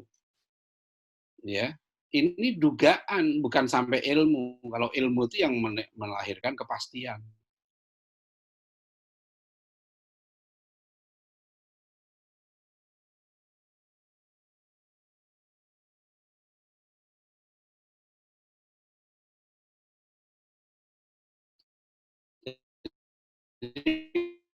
Kalau sama nanti ilmiah, nah ini tidak ilmiah justinya, ya. Tadi kan kita sudah bicara, namanya ilmu, dasarnya panca indera, ya, rational knowledge atau refit knowledge. Stephen Hawking dasarnya apa berkata begitu? Rasional. Apakah itu rasional? Nggak terjangkau akalnya, ya. Nggak sampai akal manusia memikirkan jutaan tahun yang lalu, itu nggak sampai. Itu hanyalah dugaan. Jadi kalau ilmu itu begini misalnya. Yang ilmu rasional yang pasti, ya, jarak terdekat 2 titik itu adalah garis lurus, ya. Di dalam lingkaran itu tidak ada tidak ada sudut. Itu rasional, gitu ya. Anak pasti lebih muda dari orang tuanya, itu rasional, ya. Misalnya begini, kita melihat, ya, ada kotoran di rumah, kotoran atau di halaman rumah itu ada kotoran bulat-bulat hitam kecil-kecil, gitu ya. Kita akan mengatakan bahwa kotoran ini pasti ada hewan yang memproduksinya, yang mengeluarkannya tadi. Meskipun kita nggak melihat hewan, itu namanya rasional. Kita melihat rumah itu terbakar, tapi kita tidak melihat apinya, kita hanya lihat asapnya. Tapi logika kita mengatakan pasti ada apinya. Nah, gitu. Itu namanya rasional. Ya, misalkan nanti rasional knowledge ini kita pakai misalnya untuk menemukan Tuhan. Ya, kita melihat alam semesta, melihat diri kita itu sebagai ayat-ayat Allah. ya, maka harus ketemu Tuhannya gitu. Karena itu kita dikaruniai akal ya untuk menyimpulkan sesuatu. Ya, kalau dalam penulisan karya ilmiah ya itu disebut sebagai teoritisasi. Ya, data-data yang kita kumpulkan di lapangan kemudian kita konseptualkan menjadi sebuah teori, kalau itu satu tesis atau disertasi. Nah, kita menemukan teori berdasarkan data-data di lapangan, yang data itu meskipun sifatnya studi kasus, ya, kita bisa angkat menjadi sebuah teori, ya, sebuah konsep yang universal. Kalau memenuhi syarat, ya, itu begitu namanya teori ilmiah. Jadi kalau dalam Islam, ya, yang namanya ilmiah itu dasarnya harus jelas. Ya, apa dasarnya? Apa tadi yang 3 saluran ilmu tadi? Panca indrakah, akalkah, atau wahyu? Gitu. Ya. Kemudian yang berikutnya ini contoh tantangan ilmu ya. Nah ini ya, ilmu tentang asal usul manusia. Ini kan saya beri contoh karena masuk kurikulum, ya, masuk buku ajar, ya, bahwa asal usul manusia itu dari kera, ya. Ya, kera merupakan moyang manusia. Ya, ini kan seperti ini. Ini kesimpulan dari Profesor Eugen Dubois, orang Belanda, ya, yang menemukan tengkorak di Bengawan Solo. Kemudian tengkorak itu dia atur-atur lah bagaimana gitu ya, diteliti-teliti, katanya terus disimpulkan, nah itulah nenek moyang bangsa Indonesia, ya, yaitu makhluk bernama hominid, sebangsa kera. Ini juga dalam buku sejarah begini. Manusia sekarang adalah bentuk sempurna dari sisa beberapa kali yang berkembang dari jenis hominid. Nah ini tantangan ini dalam buku sejak saya SMA dulu selalu dikatakan ini adalah ilmu. Ini katanya ilmu sejarah atau ilmu biologi. Padahal ini bukan ilmu sebenarnya. Ini dugaan, ya. Nggak ada yang bisa membuktikan bahwa manusia itu berasal dari kera. Nggak ada. Dan ini pun salah ya, secara ontologinya salah, secara epistemologinya salah, secara aksiologinya juga salah. Nah, ini contoh. Nah, inilah yang sekarang di buku pelajaran dikatakan sebagai nenek moyang. Ya, nenek moyang antum semua ini nih, saya nggak masuk. Nah, di buku pelajaran ini kan, yang dikatakan nenek moyang bangsa Indonesia. Nah, sekarang kalau tanya, ini ilmu nggak gitu? Ini salah, ini bukan ilmu sebenarnya, nggak sampai, ini dugaan. Ya, orang berkhayal sebenarnya. Ya. Jadi ada yang substansial, ya, berbeda antara monyet dengan manusia. Jadi kalau memahami perbedaan monyet dan manusia, bukan hanya dari bentuk fisiknya, tulang belulangnya, karena hakikat perbedaan monyet dan manusia bukan itu. Manusia dan monyet itu hakikat perbedaannya, itu pada akalnya, gitu loh. Bukan pada punya ekor atau nggak punya ekor, ya kan, mulutnya monyong atau nggak monyong, jalannya tegak atau bungkuk. Itu bukan substansi perbedaan kera dan manusia. Ya, jadi bukanlah karena bentuk tubuhnya mirip, gitu ya, berarti dia merupakan asal-usul manusia. Nggak ada satupun ya manusia yang silsilahnya, nasabnya itu ketemu monyet, nggak ada. Gitu loh, ya kan. Jadi ini nggak ilmiah sebetulnya, tapi dipaksakan. Nah, yang ketiga contohnya adalah ya teori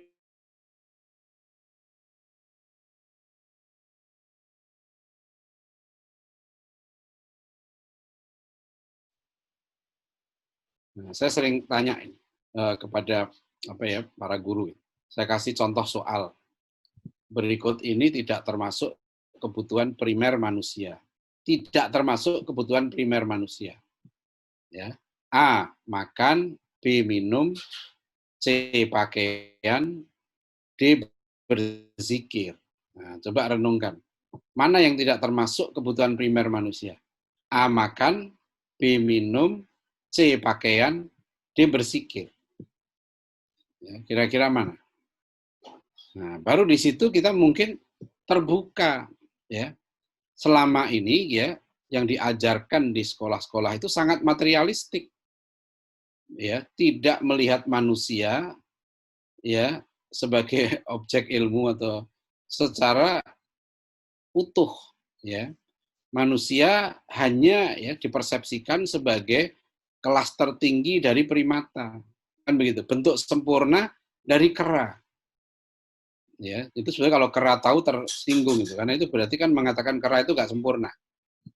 Ya, itu sebetulnya menghina kera. Ya, buku pelajaran itu. Jadi kera sempurna menjadi manusia kan, berarti kera itu nggak sempurna. Gitu. Nah itu yang sebetulnya itu nggak benar. Ini dari segi ontologinya aja udah salah, mendefinisikan manusianya udah salah. Ya, jadi manusia itu menjadi manusia bukan karena cara jalannya, bukan karena dia ngesot atau bungkuk atau tegak.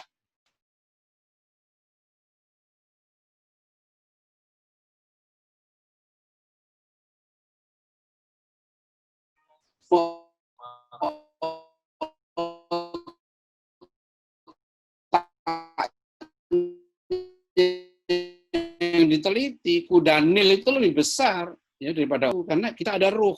Nah itu ya, jadi ini contoh saja sangat materialistik. Ini konsep kebutuhan manusia yang salah. Jadi konsep manusianya salah, konsep kebutuhannya salah. Ya. Nah kita ini pendidikan mendidik manusia kan gitu. Nah kalau definisi manusianya salah, ya berarti pendidikan kita nggak akan pernah sampai pada tujuannya. Ya. Dalam pasal 31 ayat 3 UUD 45 kan disebutkan bahwa ya pemerintah mengusahakan dan menyelenggarakan satu sistem pendidikan nasional yang meningkatkan keimanan dan ketakwaan serta akhlak mulia dalam rangka mencerdaskan kehidupan bangsa. Nah, itu definisinya. Tujuan pendidikan nasional dalam konstitusi kita. Nah, sekarang manusianya salah definisinya. Manusia dikatakan bentuk sempurna dari kera, itu udah salah. Ya, kebutuhan manusia itu yang primer sandang papan pangan, nggak ada kebutuhan ibadah. Padahal ayatnya justru wa ma khalaqtul jinna wal insa illa liya'budun. Tidaklah aku ciptakan jin dan manusia kecuali untuk beribadah, bukan untuk makan. Jadi kalau makan hidup untuk makan gitu ya, itu monyet. Gitu loh, ya kan? Kuliah untuk cari makan, ya tujuan kuliah untuk bisa dapat kerja supaya bisa cari makan. Nah itu apa itu? Jangan dibilang monyet, ya. Saya cuma sering mengatakan kalau pada mahasiswa ya, kalau wisuda sarjana saya bilang kalau Anda kuliah hanya untuk bisa cari makan, ya. Sekali lagi ya, kalau Anda kuliah hanya supaya bisa cari makan, maka ketahuilah bahwa monyet itu ya bisa cari makan tanpa kuliah. Ya, gitu. Jadi saya tidak mengatakan mahasiswa yang kuliah hanya untuk cari makan lebih rendah dari monyet. Saya nggak bilang begitu ya. Saya cuma mengatakan ketahuilah bahwa monyet itu bisa cari makan tanpa kuliah. Ya, dan saya karena kuliah saya kedokteran hewan, jadi saya insya Allah cukup paham saya monyet itu. Ya. Dan sampai sekarang belum ada ditemukan ya monyet itu stres karena nggak dapat kerja, itu nggak ada. Ya, Anda cari monyet di mana saja, gitu. Itu tenang meskipun makanannya makin jarang, monyet itu nggak ada monyet stres, ya karena khawatir nggak dapat jodoh, nggak ada. Ya, monyet nggak ada monyet stres karena khawatir nggak dapat makan, nggak ada itu. Ya. Nah, nggak dapat kerja gitu, nggak ada.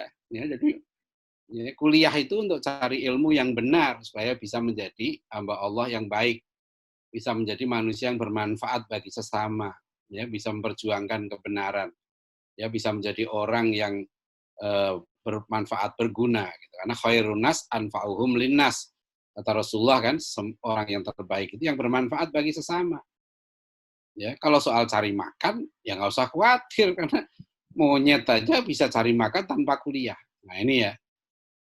Jadi bukan berarti kuliah nggak perlu, saya nggak mengatakan begitu. Ya artinya kita harus kuliah supaya jadi orang baik. Nah salah satu kriteria orang baik bisa cari makan, meskipun bisa cari makan tanpa kuliah.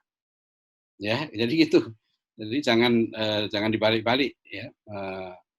Jadi ini kebutuhan ya. Jadi yang saya sedih itu ya. Jadi kalau pendidikan kita begini, makanya para nabi itu ya, itu dalam Al-Quran itu wasiatnya kepada anak-anaknya itu begini sebelum meninggal. Ya, mata buduna mim ba'di. Wahai anak-anakku, apa yang kamu sembah setelah aku tidak ada? Jadi para nabi itu nggak berwasiat pada anaknya begini ya. wahai anakku, kata kuluna mim ba'di. Wahai anakku, apa yang akan kamu makan? Gitu. Tapi karena konsep pendidikan kita ini kan ngikuti Darwinisme, ya, survival of the existence, bahasanya Darwin itu. Bahwa hidup itu harus survive, ya kan? Nanti berkembanglah Malthusian, ya kan? Sumber pangan itu tumbuhnya deret hitung, manusia itu deret ukur, gitu kan? Maka nanti akan terjadi scarcity, kelangkaan, ya. Oleh karena itu solusinya apa? Ya, perkecillah anak, ya kan? Sehingga konsep pembangunan kita 2 anak cukup, ya.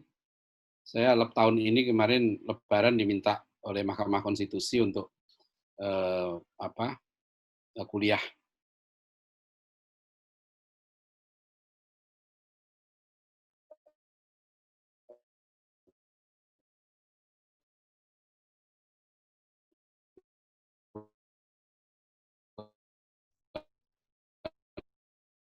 Kuliah pengajian halal bihalal hakim MK gitu ya. Saya beberapa kali ngisi Idul Fitri tahun ini saya sampaikan, mohonlah tentang makna adil gitu. Kemanusiaan yang adil dan beradab itu apa? Kenapa Pancasilanya punya kemanusiaan yang adil dan beradab, kok programnya KB gitu ya. 2 anak cukup. Itu kan tidak adil. Ya. Karena adil itu tidak sama, ya. Jadi adil itu tidak sama. Sebab ada orang Indonesia yang sepatutnya tidak boleh punya anak, gitu ya. Jangankan 2, 1 saja jangan. Siapa? Orang-orang jahat, pemerkosa, gitu ya. Orang yang memperkosa itu sudah tidak layak, ya. Orang yang jahat, ya, membunuh anaknya, menyengsarakan anaknya, tidak bisa mendidik, nah itu jangan banyak anaknya. Ya, kalau pemerkosa itu potong kelaminnya, jangan punya anak. Itu adil, gitu ya.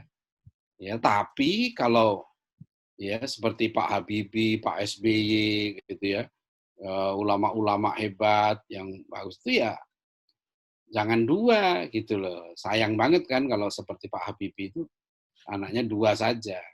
Nah, itu tidak adil gitu. Jadi adil itu bukan sama. Ya, begitu juga nanti misalnya UNY begitu, lulusan Fakultas Pendidikan UNY itu kan bisa didik. Ya anaknya harus banyak kalau bisa didik. Gitu ya. Saya kalau ngisi tausiah perkawinan itu saya tanya, kamu lulusan apa? Ekonomi. Nah, mau punya anak berapa? 2. Aduh, anak sekarang pesimis banget gitu loh. Ya, anak cuma 2. Ya. Saya sudah baca artikel saya di majalah Hidayatullah tahun 2017. Yaitu saya tulis kolom judulnya Presiden 10 Anak. Dari tahun 2017 saya sudah kampanye. Kalau saya jadi presiden, program saya One Family 10 Children. Ya, 1 keluarga 10 anak. Karena kita sekarang ini nomor 4 di dunia. Kita sekarang dari segi jumlah penduduk ya, kita ini 270-an sekarang ini. Amerika itu nomor 3. Itu jaraknya nggak terlalu jauh dengan kita. Sekitar 330-an juta, 340 juta. Jadi program saya kita harus lampaui Amerika. Nah, gitu.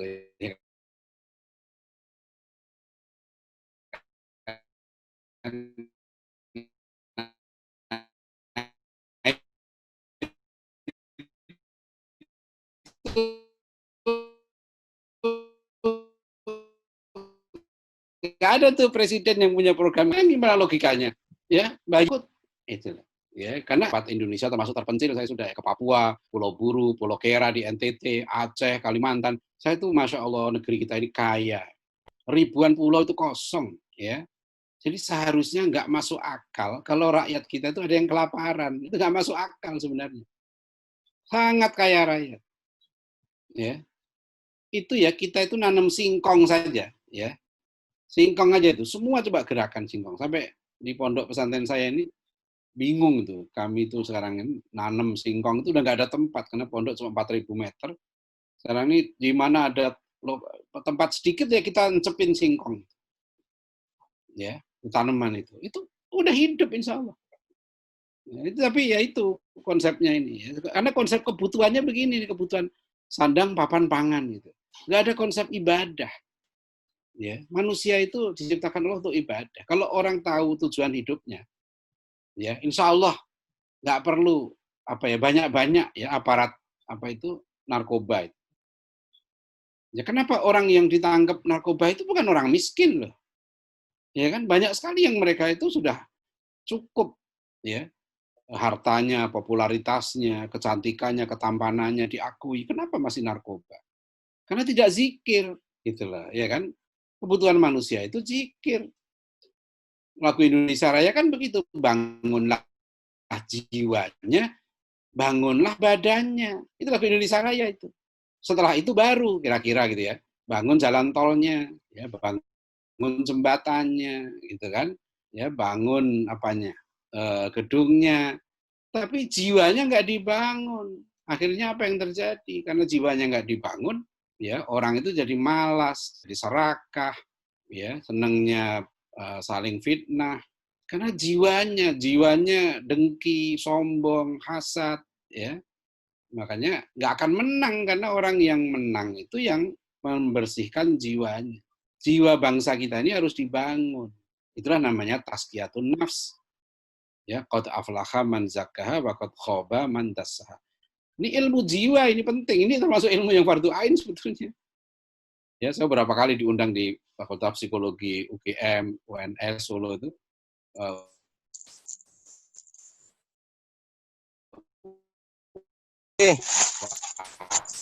Tapi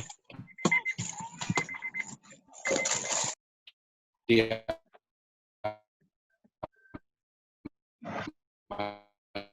dahlan. Kalau teman-teman psikolog ilmu bangun itu apa harusnya tazkiyatun nafs, konsep ilmu yang salah ya. Tadi itu tentang kebutuhan manusia. Terakhir nih contoh konsep ilmu yang salah ini nih tentang kemajuan.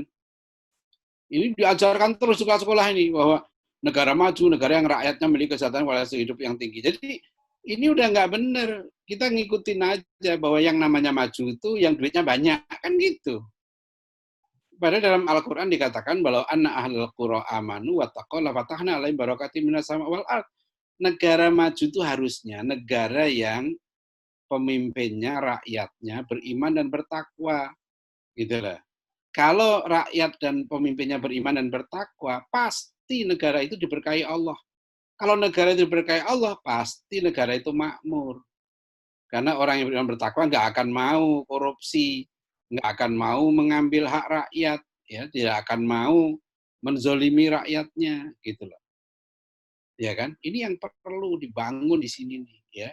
Nah, sekarang nggak ada MPR. Saya pernah usulkan ke MK ini, kenapa kok nggak ada pertanggungjawaban presiden membangun keimanan dan ketakwaan, wali kota, gubernur, gitu ya. Termasuk menurut saya rektor juga.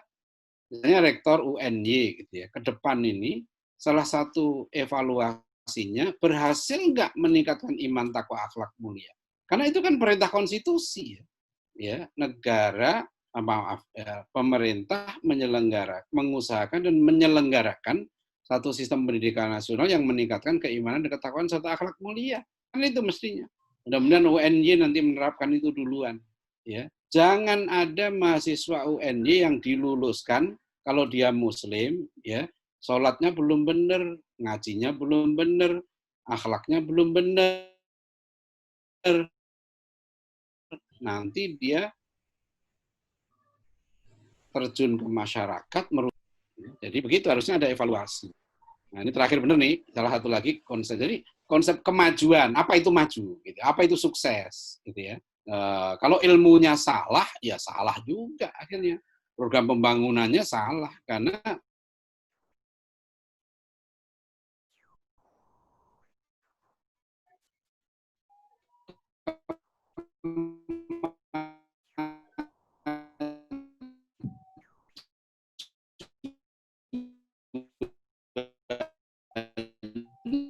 salah.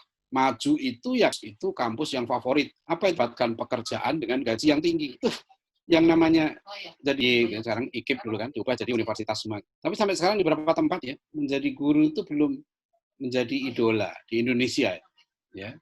Ya, saya kemarin waktu talkshow dengan UNY mahasiswa Universitas Negeri Jakarta UNJ ya. Ini UNY kalau Jakarta UNJ.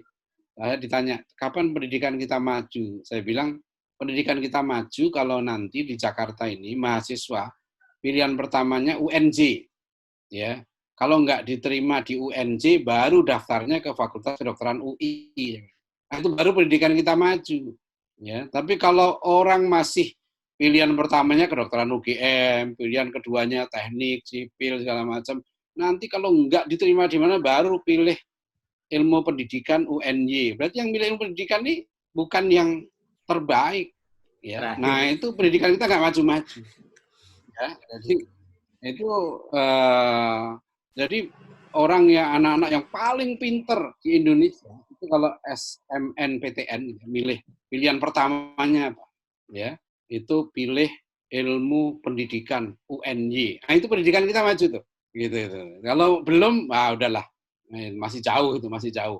Ya, jadi antum harus berjuang ya bahwa menjadi mahasiswa ilmu pendidikan UNY itu paling top di Indonesia.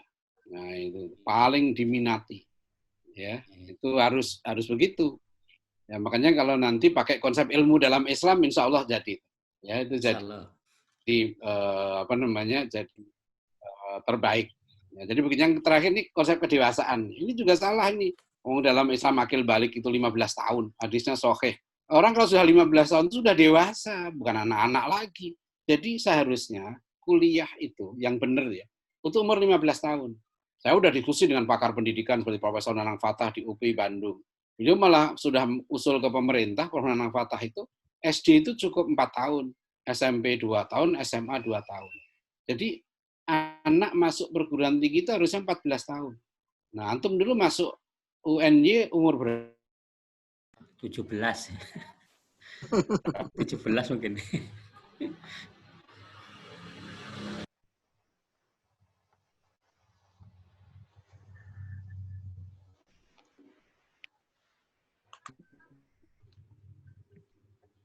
Ya. Nah, itu tuh terus makanya dulu kenapa 14 tahun? Kayak Haji Imam Zarkasi 27 tahun Pak Nasr sudah nulis artikel-artikel yang hebat.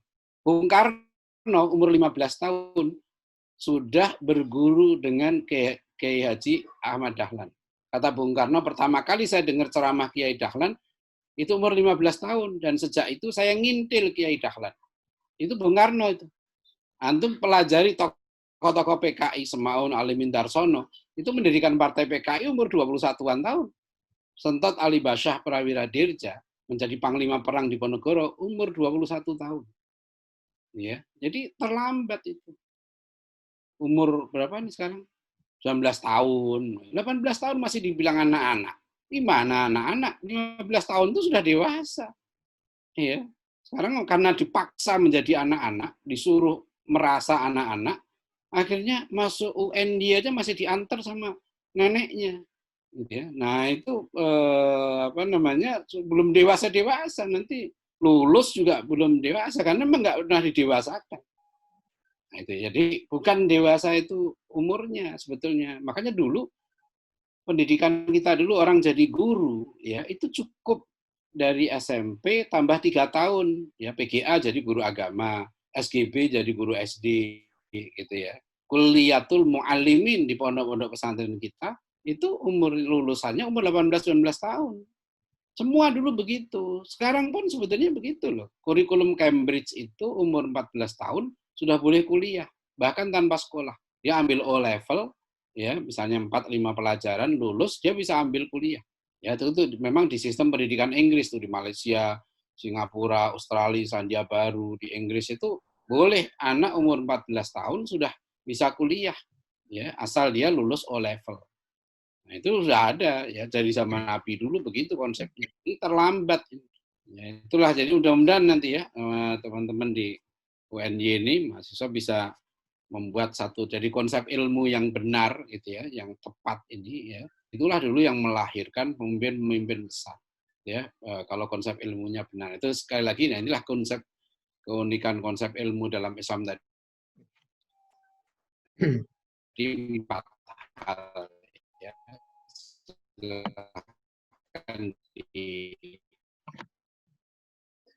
Oke.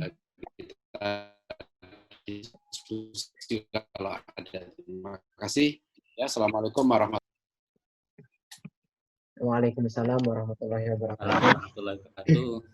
Terima kasih untuk Bapak Dr. Adian Husaini. Selanjutnya mungkin kita memberikan 3 penanya.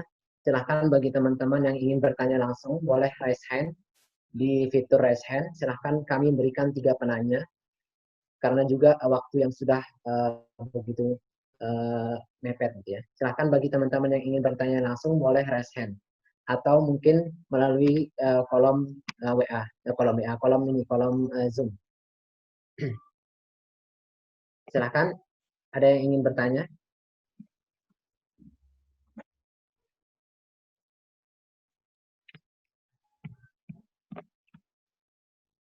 Kami memberikan 3 penanya melalui ya.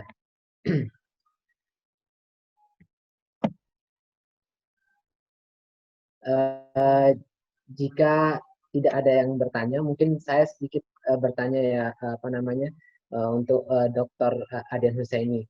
Tadi sejak tadi kita, oh ya, di sini sudah ada yang bertanya, ya. Ustadz, bagaimana konsep pendidikan terbaik dan bagaimana pendapat Pak Adian tentang pemangkasan materi pendidikan Islam di dalam madrasah? Ini dari saudara Hafiz Adi. Engkau mungkin Bapak Adian mau menjawab langsung atau mau mengumpulkan 3? Mas. Langsung 3. Ya. Mungkin langsung aja ya supaya nggak lupa ya, Mas Bagus ya. Monggo Bapak. Jadi berita itu sebetulnya tidak benar ya, memangkas itu. Enggak memangkas, karena madrasah itu banyak materi-materi agamanya. Ya. Itu saya ada tulis satu artikel di web saya tentang agenda besar madrasah. Ya. Jadi jangan terjebak dengan hal-hal yang seperti ini. Ada agenda penting yang harus dilakukan madrasah kita itu. Ya. Dan menurut saya pemerintah juga seharusnya fokus di situ. Karena sekarang justru agenda penting pemerintah untuk madrasah itu membangun namanya karakter moderat. Itu bukan agenda terpenting ya. Karakter moderat sebetulnya membentuk ya madrasah, karena madrasah itu adalah sistem pendidikan Islam, konsepnya begitu. Dan sebagai orang Muslim, harusnya konsep pendidikan Islam itu menjadi yang terbaik. Apa yang terbaik itu? Ya, madrasah harus menjamin bahwa lulusannya itu betul-betul ya beriman, bertakwa, berakhlak mulia. Karena manusia yang sempurna imannya itu yang berakhlakul karimah. Ya, Rasulullah bersabda, akmalul mu'mina imanan aksanum khuluqa. Nah, sekarang antum cari saja coba, adakah madrasah yang menjamin itu? Gurunya, ya, muridnya, betul-betul lulusannya itu berakhlakul karimah. Kalau enggak, berarti itu agenda pentingnya. Jadi jangan kemana-mana. Apa namanya yang soal kurikulum inilah, kurikulum itulah. Itu yang pokok saja belum dilaksanakan. Apalagi yang kecil-kecil begitu. Yaitu jadi berita itu sebenarnya bukan dikurangi. Memang yang menurut saya yang agenda pentingnya bukan kurang atau enggak kurang. Sama dengan guru-guru agama, kadang tanya ke saya, kenapa Pak pelajaran agama hanya 2 jam seminggu? Saya bilang ke guru-guru agama, pengalaman saya sekolah dulu, 2 jam saja itu banyak murid yang jenuh. Apalagi kalau 7 jam seminggu, saya nggak bisa bayangkan. Kenapa? Problem pendidikan agama kita itu kualitas gurunya. Karena banyak anak terpaksa ya sekolah di guru agama itu. Akhirnya dia nggak serius menjadi guru agama. Ada guru-guru agama yang hebat tuh ada, tapi jumlahnya jarang. Karena antum bisa merasakan sendiri misalnya, apakah dosen-dosen terbaik di UNY itu dosen-dosen agama atau tidak? Semoga begitu. Di beberapa kampus itu, kadang-kala kampus itu dosen agamanya asal-asalan. Yang sempatlah jadi dosen agama gitu ya. Bukan dipilih profesor yang terbaik, terhebat gitu ya, yang paling pinter jadi dosen agama. Harusnya begitu kalau mau serius gitu. Jadi begitu juga. Jadi misalnya nanti juga begitu. Yang masuk madrasah itu harusnya yang terbaik. Karena madrasah menjamin lulusannya, ya kan? Itu beriman, bertakwa, hak mulia. Nah, apa tadi kalau ini ya misalnya mahasiswa ilmu pendidikan UNY ya, fakultas pendidikan UNY ini akan menjadi fakultas terhebat di Indonesia, manusia terbaik ya, jangan terjebak gitu ya. Jadi ya lulus fakultas pendidikan UNY dididik menjadi tukang ngajar bayaran. Saya tidak sepakat itu kalau lembaga pendidikan guru itu mencetak tukang ngajar bayaran, ya. Tapi harusnya mencetak pejuang. Seperti dalam himne guru itu kan, ada yang nyanyi nggak sekarang itu? Engkau bagai pelita dalam kegelapan. Nah itu yang mestinya harus dicetak. Guru-guru seperti itu, guru-guru pejuang, ya, guru-guru mujahid, guru-guru yang mencintai ilmu, ya, guru-guru yang cinta pada pendidikan, ya, bukan guru yang tukang ngajar bayaran. Itu akan merendahkan martabat guru. Nah, seperti itu konsepnya tadi itu ya. Jadi apa tadi itu? Madrasah ya. Jadi agenda pentingnya itu ya. Makasih. Terus satu lagi sebelum kita tutup, ya. Ustadz, bagaimana jika ini dari Mas Bayu, Ustadz, bagaimana kita membenahi konsep yang sudah ada ini ya, jika sudah terlanjur, dan apa yang harus kita lakukan, Ustadz, agar mempersiapkan generasi-generasi selanjutnya tidak sama seperti kita ini? Langkah pertama itu seperti yang dilakukan di masa Imam Al-Ghazali itu. Baca buku Hakadha Dhoharojilu Salahuddin wa Hakadha Adat Al-Quds. Buku itu sudah diterjemahkan. Judulnya Model Kebangkitan Umat Islam. Itu yang saya pakai rujukan dalam buku saya, Pendidikan Islam Mewujudkan Generasi Gemilang Menuju Negara Adidaya 2045.